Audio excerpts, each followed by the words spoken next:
And welcome, Hoosier Nation, to another edition of the Hoosier Sound-Off, recorded on Monday morning, January 14th, 2019. I'm your host, Noah Freeman, and I'm here for your quick roundup of IU sports news. Last Friday, the long-awaited unveiling of Wilkinson Hall finally happened. The new home for the volleyball and wrestling programs is finally open, and it's a sight to see. The brand new state-of-the-art facility seats 3,000 people, and it will serve as not only where the programs will play their matches, but also as a training facility for the programs year-round. The grand opening happened yesterday as the wrestling team faced Maryland and won. Fans were allowed to arrive an hour and a half early to the match to see the new facility in person. If you haven't seen the pictures yet, go check out either the IU volleyball or wrestling Twitter pages because the pictures of the new hall are just incredible. In other IU sports news, the men's tennis program got their first 2 victories on the season yesterday, beating both Ball State and Toledo in a doubleheader. In addition, for the men's soccer program, both Griffin Dorsey and Reese Buckmaster were selected in the MLS Draft Friday afternoon. Dorsey was selected 6th overall by Toronto FC, and Buckmaster was selected 32nd overall by the New York Red Bulls. Next, despite losing their first conference game last week, the Lady Hoosiers bounced back to beat Wisconsin yesterday, 75-68.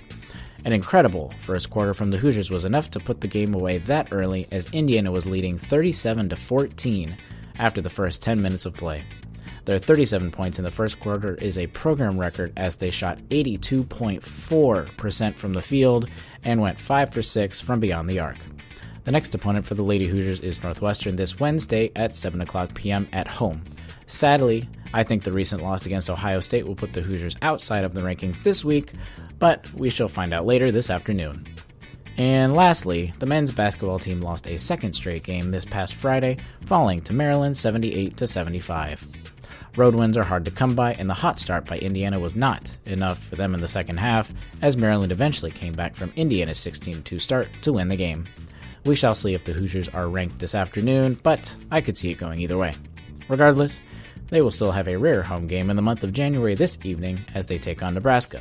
6:30 tip-off on FS1, ESPN gives Indiana a 56.6% chance to win, and KenPom gives IU a 57% chance to win, with a score prediction of 73-71. Remember to watch us live Tuesday evenings at 8:30 p.m. or subscribe to our podcast, The Hoosier Sound, wherever you listen to podcasts. If you like the transcript and links mentioned in today's show, head over to indianahq.com to check that out, in addition to all of their insightful articles. I will catch you this Friday, January 18th, for the next edition of the Hoosier Sound-Off. But, as always, thank you for listening, Hoosier Nation, and we'll see you next time.